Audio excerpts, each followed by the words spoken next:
Kemuliaan hanya bagi-Mu Tuhan. Terima kasih Bapa untuk kesempatan yang indah pada hari ini. Oleh anugerah dan kemurahan-Mu kami boleh ada sebagaimana kami ada. Terima kasih Bapa. Mari kita berdoa bersama-sama. Ulangi seperti apa yang saya ucapkan. Bapa kami yang ada di dalam surga, dikuduskanlah namamu, datanglah kerajaanmu, jadilah kehendak-Mu di bumi ini seperti di dalam surga.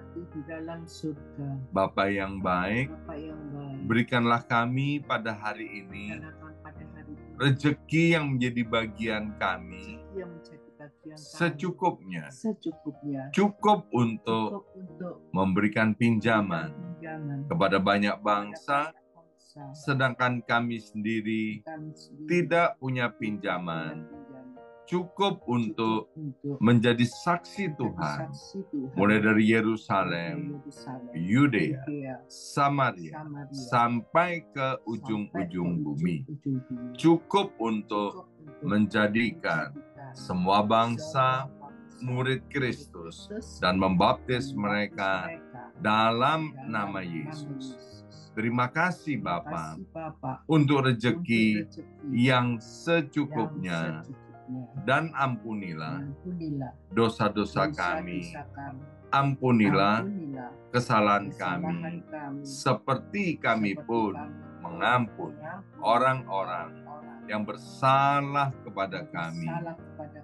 Dan janganlah masukkan kami ini ke dalam pencobaan, tetapi bebaskanlah kami dari segala yang jahat.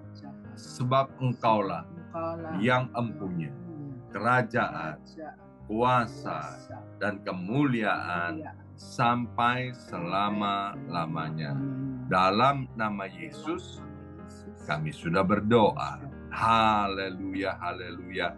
Mari Bapak Ibu sekalian, sekarang kita bersama-sama secara serempak dan serentak kita akan menggemakan Mazmur 91 dengan suara yang keras, dengan suara yang lantang dari tempat kita masing-masing. Alkitab berkata, mati dan hidup dikuasai oleh lidah. Siapa suka menggemakannya akan memakan buahnya. 2, 3. Mazmur 91. Orang yang duduk dalam lindungan yang maha tinggi dan bermalam dalam naungan yang maha kuasa akan berkata kepada Tuhan, tempat perlindunganku dan kubu pertahananku, Allahku yang kupercayai. Sungguh Tuhanlah yang akan melepaskan aku dari jerat penangkap burung dan dari penyakit sampar yang busuk. Dengan kepaknya Tuhan akan menudungi aku.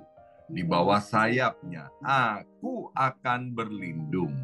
Kesetiaan Tuhan ialah perisai dan pagar tembok. Amin, amin, amin. Terjadi di dalam nama Tuhan Yesus. Aku tak usah takut terhadap kedahsyatan malam, terhadap panah yang terbang di waktu siang, terhadap penyakit sampar yang berjalan di dalam gelap, terhadap penyakit menular yang mengamuk di waktu petang. Walau 1.000 orang rebah di sisiku dan 10.000 di sebelah kananku, tetapi itu tidak akan menimpa aku. Aku hanya menontonnya dengan mataku sendiri dan melihat pembalasan terhadap orang-orang fasik. Sebab Tuhan ialah tempat perlindunganku yang maha tinggi, telah kubuat tempat perteduhanku. Amin, amin, amin. terjadi di dalam nama Tuhan Yesus. Malapetaka tidak akan menimpa aku dan tulah tidak akan mendekat kepada kemahku. Sebab malaikat-malaikat Tuhan akan diperintahkan oleh Tuhan kepadaku untuk menjaga aku di segala jalanku. Para malaikat Tuhan akan menatang aku di atas tangannya, supaya kakiku jangan terantuk kepada batu. Singa dan ular tedung akan aku langkai. Aku akan menginjak anak singa dan ular naga. Amin, amin, amin. Terjadi di dalam nama Tuhan Yesus. Sungguh hatiku melekat kepada Tuhan, maka Tuhan akan meluputkan aku, Tuhan akan membentengi aku, sebab aku mengenal nama Tuhan. Bila aku berseru kepada Tuhan, Tuhan akan menjawab. Tuhan akan menyertai aku dalam kesesakan. Tuhan akan meluputkan aku dan memuliakan aku. Dengan panjang umur akan Tuhan kenyangkan aku, dan akan Tuhan perlihatkan kepadaku keselamatan daripadanya. Amin, amin, amin. Terjadi di dalam nama Tuhan Yesus. Kami mau buka hati kami sekarang, ya Aba, ya Bapa, untuk ditaburi oleh benih kebenaran firman Tuhan. Berkati hamba firman-Mu, Bapak Pendeta Dr. Louis Sigar, Tuhan. Terima kasih Bapak, dalam nama Yesus yang siap mendengarkan firman Tuhan dan diberkatinya. Angkat jempolnya ke depan dan katakan amin 3 kali. Amin, amin, amin. Salam kebangkitan, salam penuaian. Semangat pagi! Semuanya semangat pagi. Apa kabarnya Bapak Ibu semuanya? Ya, senang sekali hari ini Senin 29 Juli 2024. Boleh bersama-sama kembali dengan Bapak Ibu yang mengasihi dan dikasih oleh Tuhan. Ya, hari ini kembali firman Tuhan akan disampaikan oleh hambanya Bapak Pendeta Dr. Sutoyo Louis Sigal. Ya, silakan Pak D, waktu dan tempat untuk Pak D.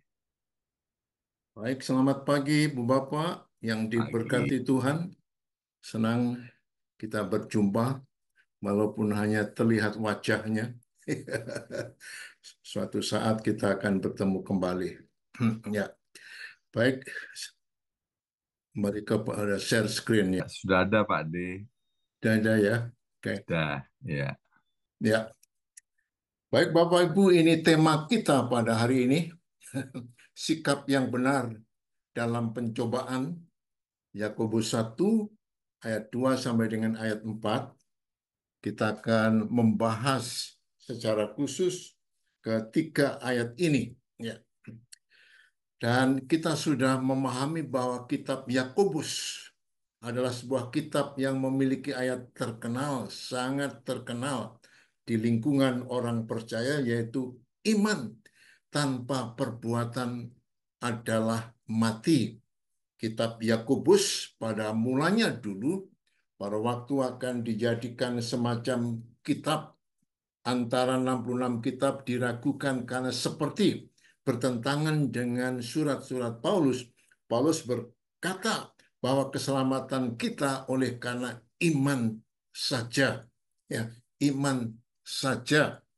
Tetapi Paulus kemudian menegaskan dalam surat-suratnya yang lain bahwa iman itu dibuktikan di dalam kehidupannya. maka Yakobus menegaskan iman tanpa perbuatan adalah mati. Tetapi dalam bagian ini kita akan membahas bukan tentang iman, melainkan bagaimana perjalanan iman itu, ya, perjalanan iman. Kita ini hidup di dalam dunia bukan tujuan supaya kita memiliki semua sandang pangan papan, itu merupakan kelengkapan. Tetapi kita sedang menuju kepada tujuan akhir yang Tuhan berada di sana. Dan itulah merupakan kemuliaan, kebahagiaan yang sejati, yang tiada tangis, tiada sakit, tiada miskin, semuanya adalah sudah terhilangkan dan hanya bahagia, sukacita sejati. Nah, kita melihat yang menarik dari surat ini ditulis oleh jemaat untuk jemaat Yahudi yang di perantauan. Jadi mereka adalah orang yang tercerai-berai, artinya sedang diaspora. Kayak orang Indonesia yang ada di New York, diaspora. Karena adanya penganiayaan di Yerusalem pada waktu itu. Dan setelah Stefanus dibunuh, nanti kita membaca itu dalam Kisah Para Rasul pasal 7. Nah, Ibu apa? Kalau bicara mengenai kesulitan masalah, sebetulnya gereja mula-mula lebih sulit dibandingkan dengan kehidupan gereja kita sekarang. Secara khusus di Indonesia, yang terakhir adalah ada persekutuan umat Tuhan, mahasiswa dikepung, kemudian ada yang dicederai, dan terakhir juga ada gereja yang dibakar, dirusak, dan seterusnya. Itu sebetulnya belum sebanding dengan apa yang terjadi pada gereja mula-mula. Mereka berbakti di dalam gua-gua. Orang-orang yang tidak mempunyai kemampuan secara jasmani materi, tidak mempunyai pengaruh secara politik maupun kedudukan. Tetapi lihatlah, separuh penduduk dunia adalah penduduk yang percaya kepada Yesus. Mari kita lihat pencobaan itu di dalam ayat 2 pasal 1.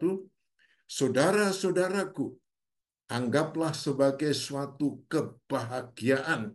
Ya, saudara lihat, anggaplah sebagai suatu kebahagiaan apabila kamu jatuh ke dalam berbagai-bagai pencobaan. Kata berbagai-bagai pencobaan itu bisa banyak sekali dan datang dalam bermacam-macam bentuk seperti problem ekonomi, pekerjaan, kesehatan, keluarga, studi, perjodohan, pergaulan, pelayanan, dan lain sebagainya. Nah, nanti saya akan menjelaskan kenapa orang beriman justru menghadapi berbagai-bagai pencobaan, banyak pencobaan. Ada tiga hal yang saya akan jelaskan di sini. Pertama, sesuatu yang dimaksudkan untuk menjatuhkan kita itu pencobaan ini datang dari setan. Anda nanti membaca dalam pasal 1 ayat 13 menjelaskan bahwa sesungguhnya pencobaan tidak berasal daripada Tuhan. Matius 4 ayat 1 sampai 11, ketika Yesus puasa, apa yang diperlukan ketika puasa? Lapar. Apa yang diperlukan kalau lapar? Makanan. Ya. Apa yang diperlukan kalau orang kelaparan nggak punya duit? Makanan. Dari mana itu?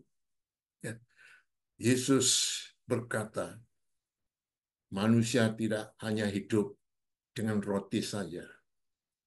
Kemudian dibawa ke atas apa itu? Semacam atap sana, disuruh melihat betapa indahnya dunia. Setan berkata, kalau engkau mau menyembah aku, akan berikan itu. Ibu Bapak, inilah pencobaan yang seringkali kita datang kepada kita. Kalau kita tidak awas, pada waktu kemiskinan, kelaparan, seolah-olah ini ada berkat. Tapi berkat itu berkat yang tidak halal. Ya, tidak halal artinya tidak sesuai dengan firman Allah. Kita mungkin perlu berbagai hal yang kita butuhkan seolah-olah itu datang. Yesus menolak karena itu bukan berasal daripada Allah. Jadi kita perlu hati-hati ketika kita menghadapi kesulitan-kesulitan hidup. Jangan-jangan itu cara iblis untuk mempermudah supaya kita bisa menerimanya karena kita merasa aku sudah menerimanya. Ya. Yang kedua, sesuatu yang dimaksudkan untuk menyucikan, mengangkat, dan menguatkan kita. Ini datang dari Tuhan dan biasanya seharusnya disebut ujian. Ya. Kalau sekolah tanpa ujian, gampang. Tetapi apakah membuktikan bahwa orang itu sudah melampaui, sudah bisa mengatasi, bisa lulus dengan pengajaran-pengajaran yang lalu? Mobil yang baru dibuat perlu diuji. Apakah mobil ini memang layak untuk berjalan dengan berbagai kecepatan-kecepatan itu? Saudara, jadi di sini motifnya bukan seperti nomor satu, menjatuhkan, tetapi di sini motifnya ketika pencobaan datang untuk menguji kita. Apakah kita kuat? Apakah kita mampu? Apakah kita bisa bertahan dengan ujian itu sehingga kita memang layak untuk hidup dengan kebenaran itu. Yang ketiga, gabungan nomor satu dan nomor dua, misalnya dalam kasus Ayub, setan dengan izin Tuhan menyerang Ayub dengan menggunakan bermacam-macam hal dan bertujuan untuk menjatuhkan Ayub ke dalam dosa. Itu tujuan setan. Tetapi pada saat yang sama, Tuhan menggunakan semuanya itu untuk menguatkan Ayub. Jadi satu segi setan menjatuhkan, tetapi sisi lain Tuhan sedang bekerja supaya Ayub kuat, mampu tahan, sehingga berada di dalam sesuatu kemenangan. Perhatikan hal-hal di bawah ini. Orang Kristen pasti menghadapi kesulitan. Kesulitan tidak hanya terjadi kepada orang yang tidak Kristen, tetapi orang Kristen lebih-lebih menghadapi itu. Sebabnya kata tadi di dalam ayat yang kedua tadi dikatakan, saudara-saudaraku, nanti di dalam ayat 3 ditunjukkan mengenai terhadap imanmu. Ini menjelaskan bahwa orang-orang Kristen akan menghadapi pencobaan-pencobaan itu. Jadi tidak terlepas dengan pencobaan-pencobaan. Ibu Bapak, kita belum hidup dan belum tinggal di surga. Kita masih tinggal dalam dunia. Rasul Petrus berkata, kita ini adalah sebagai pengembara. Apa yang dibawa pengembara? Hanya backpack. Ya, backpack. Supaya apa? Supaya kita berjalan dengan baik. Yesus berkata, jalan kita hendaknya kamu melalui jalan yang sempit, bukan jalan yang lebar. Kalau jalan sempit itu artinya sulit, tidak bisa membawa berbagai hal yang tidak perlu. Tetapi ujungnya akhirnya adalah kemuliaan. Jadi kita pasti menghadapi kesukaran, pencobaan. Jadi jangan lari dari pencobaan. Kenapa? Kalau kita lari, kita capek karena akan diuber terus oleh setan. Ya, jangan lari. Lalu bagaimana? Perlawanan yang terbaik, pembelaan yang terbaik adalah melawan. Mari kita lari lawan iblis.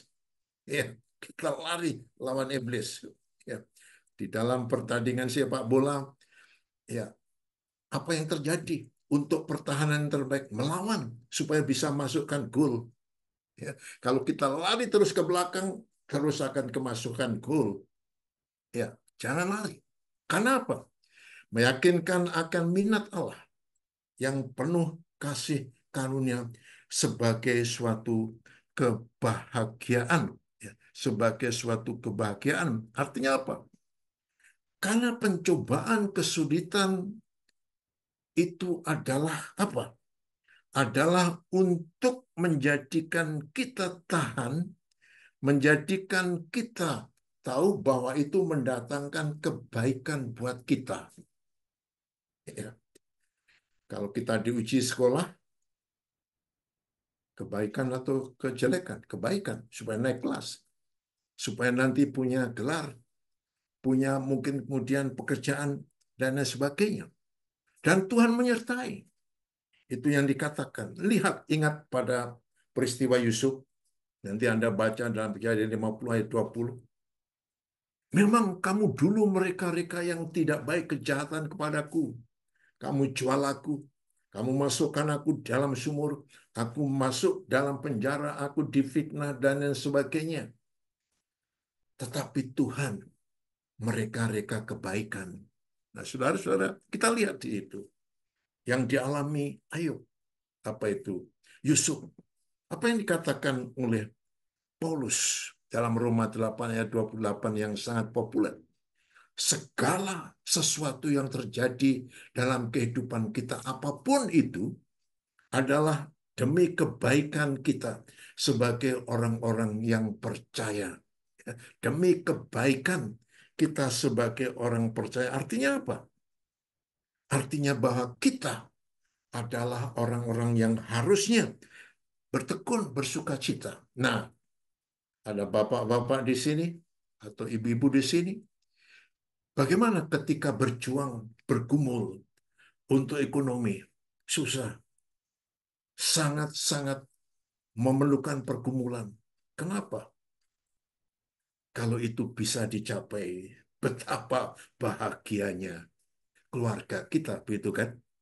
Betapa bahagianya kita ketika kita berhasil dalam pergumulan, dalam perjuangan, bahkan dalam pengorbanan terhadap orang yang kita cintai ketika berhasil, sangat bahagia. Seolah-olah melupakan apa yang terjadi yang mungkin dalam kehidupan kita sangat sulit, susah, dan bahkan memerlukan pengorbanan. Ya, pengorbanan. Karena itulah Bapak sekalian, maka kita tidak perlu goncang. Ya, tidak perlu. Paulus menjelaskan kepada kita bagaimana seseorang itu harus terus hidup dalam suatu perjuangan yang berikutnya membudidayakan semua elemen karakter yang lebih baik. Apa artinya? Ini demi kesejahteraan rohani kita. Bahagia, sukacita dalam sengsara oleh karena iman. Mari kita lihat makna dan masalahnya. Kalau kita menghadapi pencobaan, apa ini maknanya? Apa masalahnya? Kalau Anda benar, Anda beriman, Anda hidup baik, nggak masalah. Sebab aku tidak melakukan yang salah. Maknanya apa? Ini pasti merupakan ujian yang dari Tuhan supaya aku semakin bertumbuh dan bertambah dan siap untuk diberkati. Siap diberkati. Nah, Bapak, jadi inilah merupakan elemen karakter yang lebih baik sehingga kita mengerti apa makna dan masalah. Jadi lihatlah masalahnya apa. Kalau Anda merasa dan meyakini tidak salah, ini artinya maknanya. Supaya saya semakin kuat, semakin bertekun, semakin setia kepada Tuhan. Kemudian ini dikatakan akan menghasilkan ketekunan. Sebab kamu tahu bahwa ujian terhadap imanmu itu menghasilkan ketekunan. Apa sikap Anda pada waktu mengalami penderitaan, kesukaran? Sebagian kita mungkin bersikap salah. Ya, bersikap salah. Kita mungkin lari. Kita mungkin nggak tahu kemana. Mari kita perhatikan bagaimana arti menghasilkan ketekunan. Satu, kita harus tahu sesuatu, ujian atau pencobaan menghasilkan ketekunan.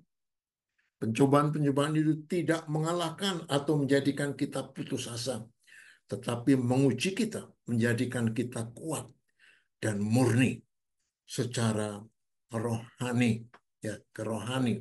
Jadi kemurnian rohani. Mungkin Bapak Ibu belum pernah melihat orang menumbuk padi. Ya, saya orang kampung tahu itu padi zaman dulu ditumbuk pakai apa itu? Bahasa Jawanya alu. Ya, kalau sekarang pakai gilingan, giling, kemudian setelah itu ditampi, ya, supaya sekamnya terpisah.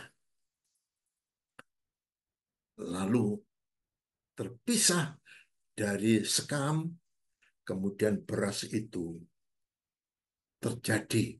Nah, saudara-saudara, jadi melalui proses tumbuhan itu, mungkin padi itu berkata sakit barangkali ya, sakit ditumbuk, digiling, diputar dengan gilingan itu. Tetapi itu menghasilkan beras yang kemudian ditanak menjadi nasi. Betapa itu sangat-sangat menyenangkan, ya, menyenangkan. Jadi di sini Bapak sekalian tidak akan mengalahkan kita, tidak harus menjadikan kita putus asa, tetapi itu justru akan memurnikan, ya, memurnikan kita. Anak siapa kalau nakal tidak digebuki?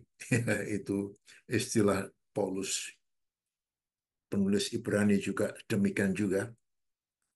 Tetapi bukan untuk mematikan atau mencelakakan, tetapi supaya dia menjadi lebih baik.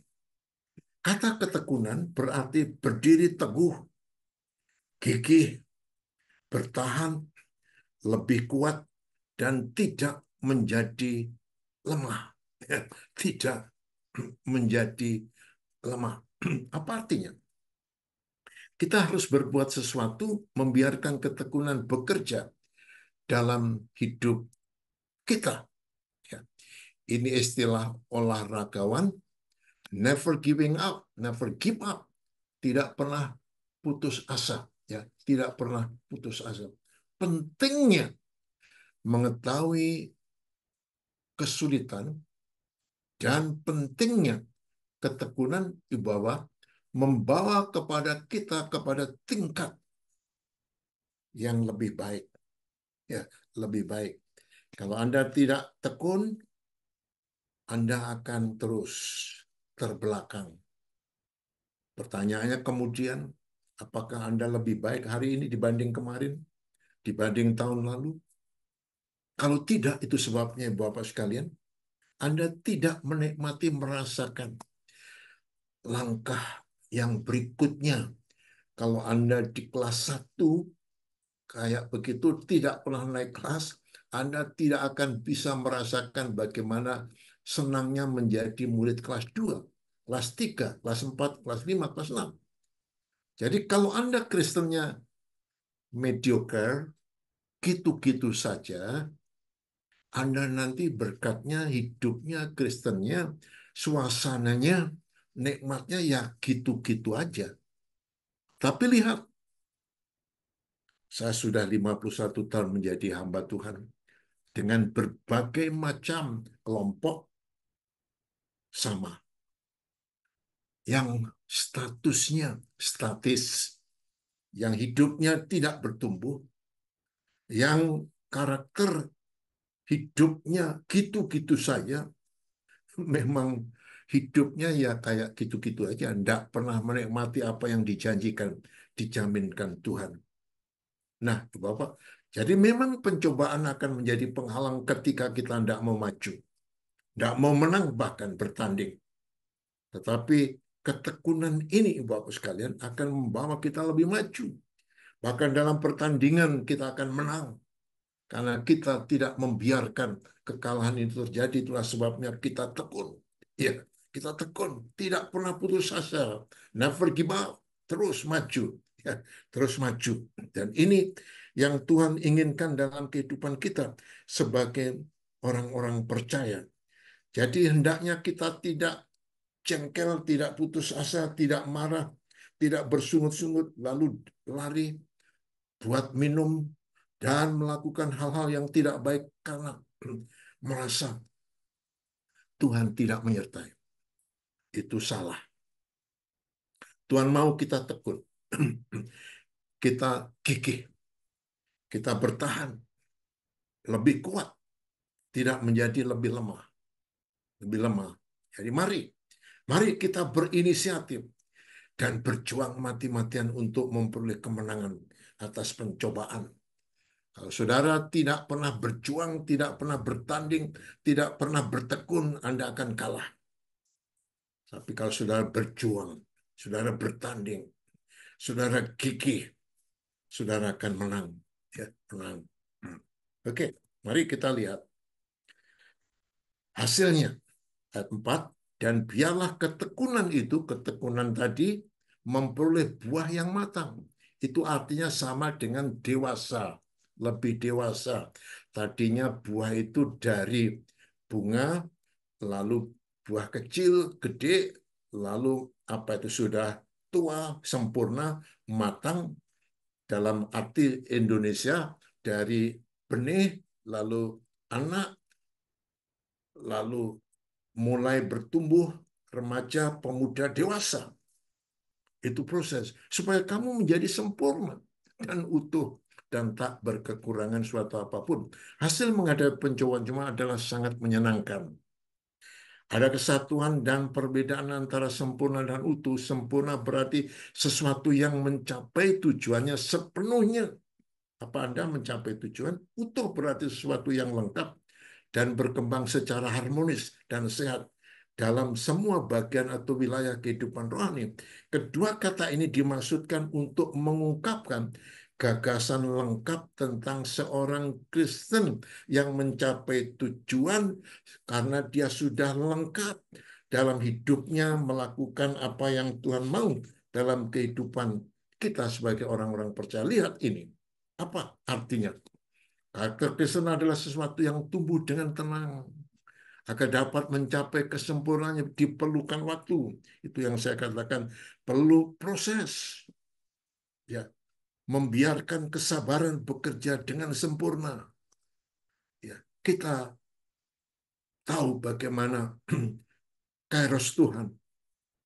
Tuhan punya waktu, bukan kronos kita, bukan waktu kita, tapi kairos Tuhan. Tuhan tidak pernah terlambat, Tuhan tidak pernah lalai, Tuhan tidak pernah tidur. Senyap tenang. Dua, cita-cita pencapaian Kristen, sempurna dan utuh dan tak kekurangan suatu apapun. Kesempurnaan karakter adalah gagasan tujuan yang harus dipelihara dalam jiwa orang Kristen agar berfungsi sebagai inspirasi abadi untuk mencari kesempurnaan dalam kehidupan. Kata tak kekurangan ini bentuk kata kerja. Artinya apa?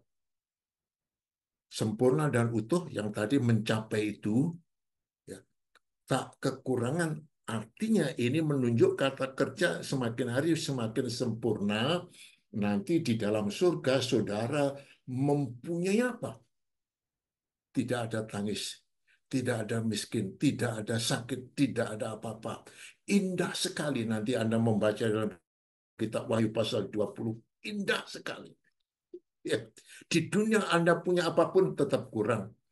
Lihat orang-orang yang korupsi itu bukan orang miskin, tapi tetap juga kurang. Ya, inilah merupakan pencapaian yang harus dibawa. Model Kristus tentang kehidupan sempurna-sempurna yang hanya merupakan ciptaan imajinasi, bukan hanya bayangan Anda, tetapi ini merupakan model yang apa itu dilakukan oleh Kristus ya. Ini model di mana Kristus lahir di kandang Bethlehem, tiada bantal baginya, kemudian mati terhinakan, disalibkan, mati dikuburkan, tetapi dia berada di sebelah kanan Allah Bapa. Jadi dengan kata lain, model Kristus. Kita belum apa-apa dibandingkan Kristus dan kita memang tidak mau mengalami kesulitan penderitaan, tetapi siapapun, tadi Yakobus mengatakan, kita akan menghadapi pencobaan itu. 4. Pekerjaan kesabaran yang sempurna. Hidup baru itu bekerja dalam membentuk mengendalikan, mengubah, mengembangkan, dan menyempurnakan karakter alami. Kalau saudara belum terima Yesus sebagai Tuhan dan Juru Selamat, artinya saudara kemudian kelahir baru, hidup seperti Yesus. Ya, Bapak, inilah merupakan awal. Maka kuasa akan kita miliki, kita bisa hidup, kita bisa kuat, kita bisa bertahan untuk mencapai apa yang Tuhan kehendaki di saat kemudian hari. Akhirnya, pencobaan-pencobaan yang kita hadapi, maka kita sambut dengan bahagia. Ya, karena itu apa? Membawa kita meningkat dan akan menuntun kita pada ketekunan, juga yang akan menuntun kita menjadi sempurna dan utuh mencapai tujuan ilahi. Kita sedang dalam perjalanan iman yang harus melewati berbagai macam pencobaan untuk disucikan, untuk dijadikan kudus setiap hari semakin menjadi seperti Kristus. Maka Bapak Ibu yang belum percaya dan terima Yesus sebagai juru selamat pribadi. Inilah rahasianya supaya Anda kuat kokoh karena kuasa itu dicurahkan kepada kita sekalian. Amin. Mari berdoa. Mengucap syukur atas firman-Mu. Hamba-Mu berhenti berbicara, tapi biarlah firman-Mu itu akan tertanam, bertumbuh, berbuah berlipat ganda Tuhan yang dipermuliakan dan menjadi berkat buat sesama. Tuhan, biarlah ini yang akan terjadi kepada umat-Mu yang pagi ini berada bersama-sama. Dalam nama Yesus kami berdoa. Amin.